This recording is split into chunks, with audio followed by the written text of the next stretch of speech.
नमस्कार, सत श्री अकाल, सबका साथ सबका विकास। मैं हूं अर्जुन और माहेश्वरी एकेडमी में आपका स्वागत है। आज हम पढ़ेंगे धूमिल जी की एक कविता जो कि अकाल की स्थिति को दर्शाता है। किस प्रकार अकाल पड़ने से हमारे शासन व्यवस्था, उनकी दया भावना जागरूक होता है, परंतु जब माहौल ठीक ठाक रहता है तो वो आम जनता को शोषण करने में संकोच कभी नहीं करता। ठीक है।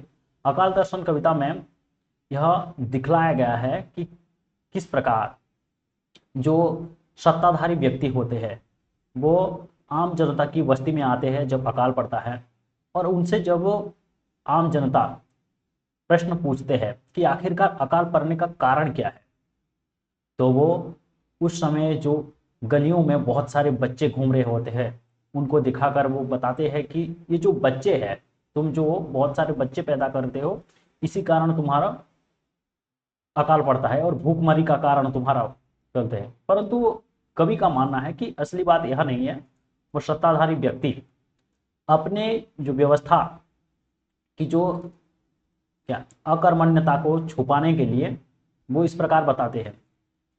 ठीक है। तो अकाल दर्शन कविता अकाल की स्थिति को बताया गया है, और ये कविता कहाँ पर लिखा है? संसद से सड़क तक, से सड़क तक, संसद से सड़क तक 1972 ईस्वी में उनका काव्य संग्रह में संकलित है। ठीक है। और जब ये अकाल दर्शन कविता लिखा गया था, यह भारत और पाकिस्तान स्थान विभाजन के समय लिखा गया था इस कविता को, और उस समय हमारा प्रधानमंत्री कौन थे? इंदिरा गांधी। ठीक। तो इस कविता का पाठन करते हैं।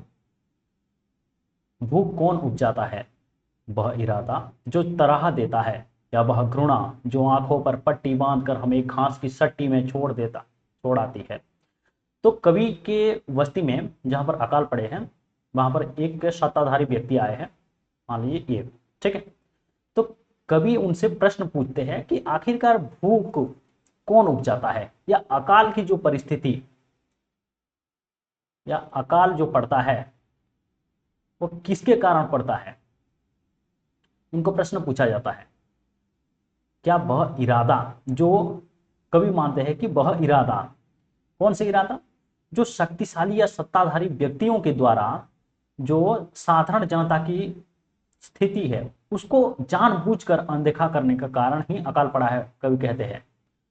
और वह घृणा जो लोगों के मन में घृणा बसी हुई होती है, उसको ये सत्ताधारी व्यक्ति उनको चूप करवाने के लिए राशन या थोड़ा कुछ दान कर देते हैं, या अपनी दयालु भावना दिखा देते हैं, जिसके कारण वो क्या होता है, उनकी आंखों में पट्टी बन जाता है। यानी मान लीजिए कहीं पर अकाल पड़ा या विरोध की स्थिति सृष्टि हो गया शासन तंत्र के ऊपर, तो वहां पर वो थोड़ा मेहरबानी दिखा देंगी। ठीक है। कुछ भोजन दे देंगे या कुछ राशन दे देंगे, जिससे वो लोग उनको ही अपना क्या पालनकर्ता मान लेंगे, और जिस प्रकार का विरोध करना चाहते होंगे वो विरोध नहीं कर पाएंगे साधारण जनता, और वो सत्ताधारी व्यक्ति उन्हें घास की पट्टी पर यानी खुले मैदान पर ऐसे जगह लेकर छोड़ देंगे जहां पर सिर्फ घास कुरेदने के अलावा कुछ नहीं रहता। उस चालाक आदमी ने मेरी बात का उत्तर नहीं दिया, और उसने गलियों और सड़कों पर और घरों में बाढ़ की तरह फैले हुए बच्चों की ओर इशारा किया और हंसने लगा।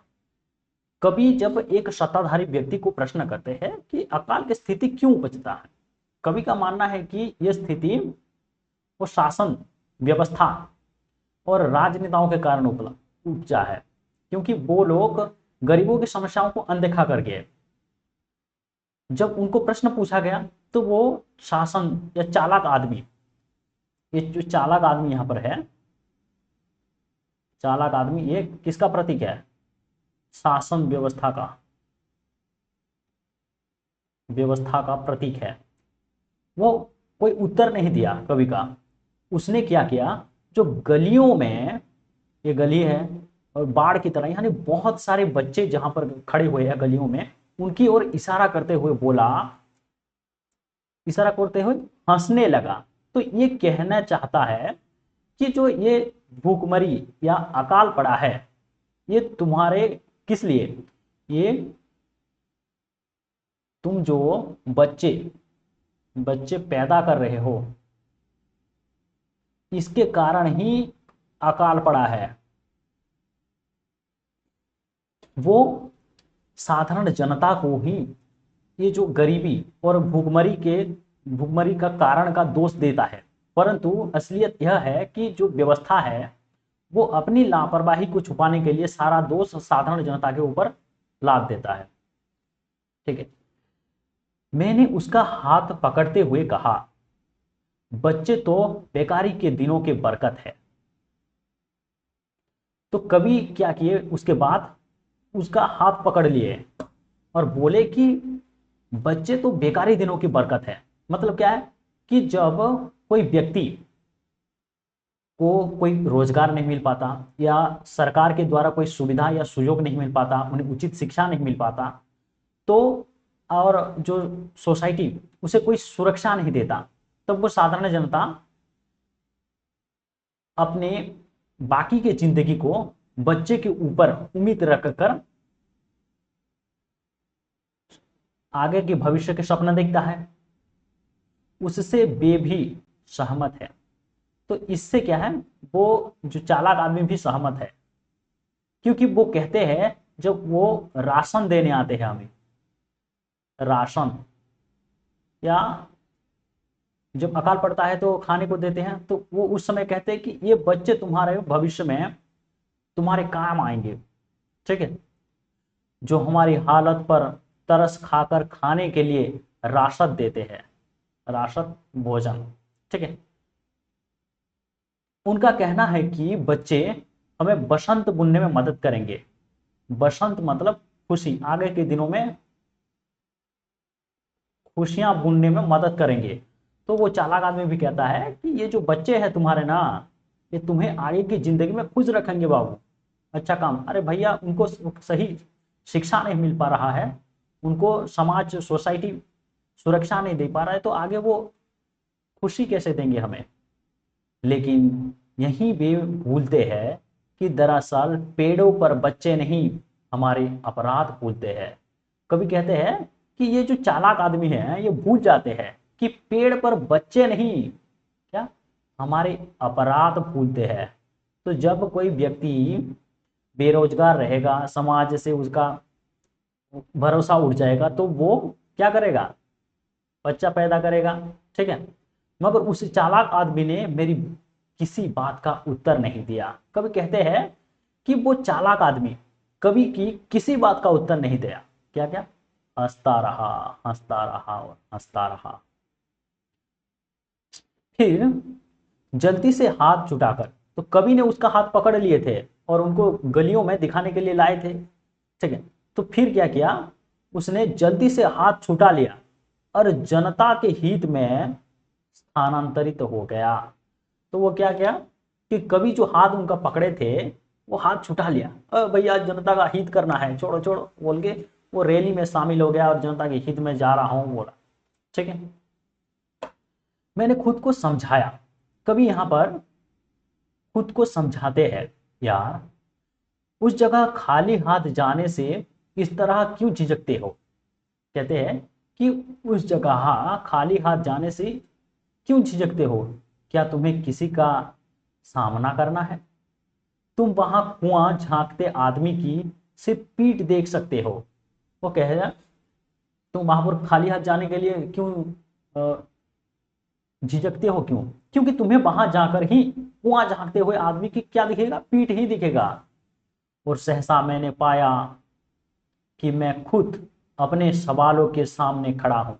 कभी देखते हैं कि खुद वो अपने सवाल के सामने खड़े हैं कि आखिरकार भूख क्यों उपजता है, क्योंकि सत्ताधारी व्यक्ति उसका कुछ करेंगे नहीं, वो शोषण करेंगे, और जब भी अकाल पड़ेगा वो आकर थोड़ा राशन पानी दे देंगे और लोगों के ऊपर भरोसा बैठाएंगे कि हम ही तुम्हें इस अकाल से मुक्त करेंगे। लेकिन असलियत वह नहीं होता, क्योंकि उसके पीछे वो अपने साम्राज्य को या अपने अपने दल को सुगठित करते रहेंगे और लोगों को भरोसा देंगे कि वो ही उनको पार करेंगे।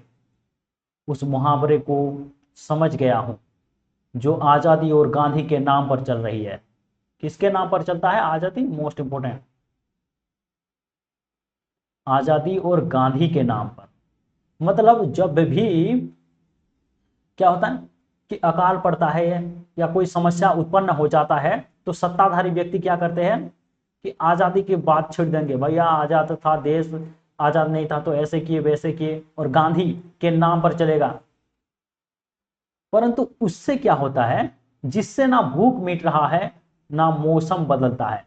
तो ये गांधी के मुद्दे उठाकर, ये आजादी के मुद्दे उठाकर जो लोगों को पहले तो भरोसा दिलाएंगे कि हम ही उनको ये इस मुश्किल से बाहर निकालेंगे, फिर वो रैली कर लेंगे, एक आंदोलन कर लेंगे, ठीक है, और उसके बाद उस मुद्दे को बंद कर देंगे, जिससे क्या होता है किसी का भूख नहीं मिटता और ना ही मौसम बदलता है। लोग बिलबिला रहे हैं, तो लोग कैसा है, बिलबिला रहे हैं, यानी भूख से लोग इधर उधर भटक रहे हैं। पेड़ों को नंगा करते हैं, यानी पेड़ों को उसके जो खाल को निकाल रहे हैं, पत्ते और खाल खा रहे हैं। लोग इतना भूखे हो गए हैं, यानी जब अकाल पड़ता है क्या होता है, चारों तरफ खेत खलियान क्या होता है, ऐसे फट गया होता है, एक भी खेती चाष अच्छा नहीं होता है, बारिश बारिश तो होता ही नहीं है, ठीक है। तो क्या होता है, लोग भूख के कारण क्या करते हैं, पेड़ के पत्ते, मोस्ट इंपोर्टेंट है, पत्ते खाते हैं, उसके छाल भी खा जाते हैं। ये देख सकते हो इस चित्र में दिखाया गया है। लोग मर रहे हैं, भूख से लोग मर भी रहे हैं, ठीक है। तो यहां पर क्या होता है कि जब अकाल पड़ता है तो कभी प्रश्न उठाते हैं कि अकाल क्यों पड़ रहा है, क्योंकि देश की अ, जो राशन भंडार होता है या जहां पर मंडी होते हैं वो फुल है, पूर्ण है, लेकिन फिर भी अकाल की समस्या क्यों देखने को पड़ता है, उनको वो राशन क्यों नहीं मिल पा रहा है। केवल लोगों को जीवित रहने के लिए उतना ही राशन देकर उनको भूल में रखा जा रहा है, क्योंकि अगर उनको राशन नहीं देंगे तो वो सवाल उठाएंगे कि देश में जो राशन पानी तो पूर्ण रूप से है, फिर भी क्यों भूखमरी की समस्या देखने को मिल रहा है। इसलिए वो शासन व्यवस्था के लोग क्या करते हैं, अकाल के समय में थोड़ी दया दिखाते हैं उनको, कि लोग चुप रह जाए और उनके ऊपर सवाल ना उठा पाए, ठीक है। जलसो जुलूसो, जलसो मतलब जो अकाल के समय में दिया जाने वाला भोज, एक प्रकार का भोज, लोगों को खाने के लिए खाद्य पानी दिया जाता है। और जुलूस, जुलूस मतलब आंदोलन करते वक्त जो रैली, आंदोलन या रैली में भीड़ की पूरी ईमानदारी से हिस्सा ले रहे हैं लोग। इतना इतना सब कुछ होने के बावजूद भी लोग उस सत्ताधारी शासन को अपना राजा मान रहे हैं। और वो क्या है, जलसो यानी भोज देते समय भी वो वहां पर जाते हैं। और जुलूस, जब भी आंदोलन या रैली किया जाता है तो पूरी ईमानदारी से ये भूखे मरते हुए आदमी वहां पर जाते हैं। अकाल को सोहर की तरह गा रहे हैं। तो अकाल को क्या है, सोहर, सोहर एक क्या है, ये जब कोई बच्चा जन्म होता है, जन्म लेता है, तब ये गीत गाया जाता है, इसमें उस समय गीत गाया जाता है उसे सोहर। तो ये लोग अकाल को सोहर की तरह गा रहे हैं। तो क्या हुआ, ये लोग अकाल को भी अपना जीवन का एक हिस्सा मान लिए हैं। वो समझने लगे कि भैया जो हमारे साथ होना है वो हो रहा है, इसे हम बदल नहीं सकते। तो उसको भी, अकाल को भी वो अपने जीवन का एक हिस्सा मानकर स्वीकार कर लिए और उसे भी सोहर की तरह गा रहे हैं। और पूरी ईमानदारी से वो जुलूसों में भाग ले रहे हैं। झुलसे हुए चेहरे पर कोई चेतावनी नहीं। तो उनके चेहरे झुलसे हुए हैं, देखो यहाँ पर कोई चेतावनी नहीं है। मैंने जब उनसे कहा, तो कवि ये सब देखने के बाद कहते हैं, कहा कि देश, शासन और राशन, उन्होंने मुझे टोक दिया। जब कभी देश की शासन व्यवस्था और राशन या खाद्य व्यवस्था के ऊपर या भूख के ऊपर सवाल उठाना चाहते थे, तो उनमें से जो कुछ व्यक्ति होते हैं जो उन्हें रोक दिया। एक तो वो शासन व्यवस्था के ऊपर प्रश्न उठाने से डरते हैं और दूसरों को भी डराते हैं। वो चाहते हैं कि जो ये समस्या है उसके जड़ तक कोई पहुंच ना पाए। अक्सर ये मुझे अपराध के असली मुकाम पर उंगली रखने से मना करते हैं। तो कभी कहते हैं कि ये जो अकाल की स्थिति पड़ा है, कौन सी स्थिति? अकाल की समस्या से कि जो असली मुद्दा है उसके ऊपर सवाल उठाने से, क्या उंगली उठाने से उनको मना करते हैं, भैया उंगली उठाने का नहीं। जिसका आधे से ज्यादा शरीर भेड़ियों ने खा लिया है। तो भेड़िया ये किसका प्रतीक है? शासन व्यवस्था का प्रतीक है। ठीक है। तो कवि कहते हैं कि वे लोग मुझे असली मुद्दे पर उंगली उठाने में से मना करते हैं जिनको शासन व्यवस्था ने कुरेद कर, उनको निचोड़ कर, उनसे उनका शोषण पूरी तरह से कर दिया है। वे लोग ही उनको अभी भी अपना आश्रयदाता मान रहे हैं। वे इस जंगल की सराहना करते हैं। वे कहते हैं कि भारत नदियों का देश है। यहाँ पर प्रतीकात्मक रूप से प्रकृति को दिखाया गया है कि भारत तो नदियों का देश है, बहुत सारी नदियां हैं। ठीक है। बेशक यह ख्याल है इनके हत्यारा है। तो ये जो सोच है उनका, ये उनका ही हत्यारा है कि वो सोच रहे हैं कि जो हमारे शासन कर रहे हैं वो हमें राशन पानी दे रहे हैं, शुक्रगुजार करो उनका। आंदोलन नहीं, वो असली मुद्दे पर आवाज नहीं उठा रहे, वो ही उनका हत्यारा है। यह दूसरी बात है कि इस बार उन्हें पानी ने मारा है। तो ये दूसरी बात है कि इस बार उन्हें पानी ने मारा है, क्योंकि देखो, जब भी हम हमारे क्या बहुत सारे नदियों का देश है, ठीक है, तो नदियों के किनारे क्या होता है, बड़े बड़े फैक्ट्रियां खोल देते हैं और उसके गंदे पानी कहाँ जाएगा? सीधा जाएगा नदी में, और उस पानी को पियोगे तो मरोगे ना। तो यहाँ पर कवि कहते हैं कि जिसका वो सराहना करते हैं, जिसका गुणगान करते हैं, वे ही उनका हत्यारा है, उनको मार रहे हैं। ठीक है। मगर वे है कि असलियत नहीं समझते। कभी उनको बार बार समझाना चाहते हैं, मगर वे लोग असलियत को समझना ही नहीं चाहते। अनाज में छिपे उस आदमी की नीयत। तो अनाज को जो साधन बनाकर, जो उस आदमी की नीयत है, नियति, उसकी सोच को वो समझना नहीं चाहते। क्योंकि देखो, जब भी अकाल पड़ता है तो थोड़ा क्या करेंगे, वो अनाज वनाज दे देंगे। या फिर मान लीजिए कि कोई जमींदार है जो कि पूरे गांव के लोगों को वो अपना क्या बनाया है, अपना नौकर बनाकर रखा है, वो काम लेता है उनसे। तो पूरी तरह गांव का जो खेती बाड़ी वो संभालता है और लोगों को खाने को देता है। जब भी कोई आदमी पूछता है कि हमें तो खाने को अनाज मिल रहा है लेकिन आजादी क्यों नहीं मिल रहा है, तो उस समय कुछ लोग बोलेंगे कि भैया साहूकार का नाम लेने का नहीं। तो वो लोग वो असली मुद्दे को उठाने से डरते हैं, क्योंकि वो मानते हैं कि भाई हमारे गांव में शुक्रगुजार है कि हमारे गांव के चारों तरफ हरियाणा है। अरे भैया हरियाणा है तो तुम्हें सब कुछ तो थोड़े ना नहीं मिल रहा है ना, वो साहूकार का है, तुम्हें उसको केवल मजूरी दे रहा है तुम्हें। ठीक है। नहीं समझते। जो पूरे समुदाय में अपनी गीजा वसूल करता है, कभी गाय से कभी हाय से। ठीक है। तो कभी कहते हैं कि मगर ये असलियत को नहीं समझते कि अनाज के पीछे का नियत क्या है उसका। वो अनाज तो दे देगा, अनाज दे देगा, जब अकाल पड़ेगा तो अनाज दे देगा। ठीक है। परंतु जब माहौल ठीक हो जाएगा तो भैया क्या क्या करेगा?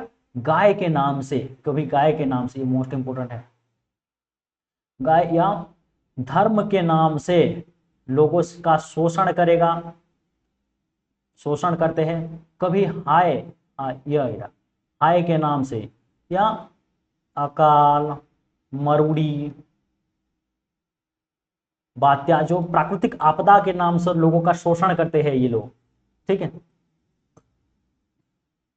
यह सब कैसे होता है मैं उसे समझाता हूं, मैं उन्हें समझाता हूं यह कौन सा प्रजातंत्र का नुस्खा है। कभी एग्जाम्पल देकर समझाते हैं, उदाहरण देकर समझाते हैं कि ये कौन सा प्रजातंत्र का नुस्खा है। जिस उम्र में मेरी माँ, कभी कहते हैं कि मेरी माँ जिस उम्र में, उसका चेहरा क्या होता है, झुर्रियों से झोली बन गई है, यानी चेहरे में झुर्रियां पड़ गई है जिस उम्र में मेरी माँ की, उस उम्र में मेरी पड़ोस की महिला के चेहरे पर मेरी प्रेमिका का चेहरा सा लोय है। यानी मेरे पड़ोस की महिला ये है, इससे क्या है, मेरे प्रेमिका की। तो यहाँ पर बताए गए हैं, यहाँ पर कभी बताना चाहते हैं कि ये दोनों महिला सेम एज का है। तो एक क्या है, एक साधारण परिवार से है, जो कि क्या करता है, काम काज करता है धूप में और मजदूरी करता है, जिसके कारण उसके मुख पर क्या है, झुर्रियां पड़ गई है। और उसी की ही एज की महिला, जो कि एक धनाढ़ धनाढ़ परिवार या संभ्रांत परिवार से है, और ऐशो आराम की जिंदगी जीने से वो क्या करते हैं, अपने जो वयस या अपने चेहरे, वो क्या मेरे प्रेमिका की एज की तरह लगता है, यानी उसके मुंह में झुर्रियां नहीं पड़ते। ठीक है, तो कभी प्रश्न उठाते हैं कि ये कौन से प्रजातंत्र का नुस्खा है। कि यहाँ पर जो विभाजन किया गया है कि एक तरफ गरीब जो क्या है कि काम काज करके कम एज या कम समय में बूढ़ा हो गया है, और जो धनी व्यक्ति है वो ऐशो आराम की जिंदगी में जी रहे हैं। ठीक है,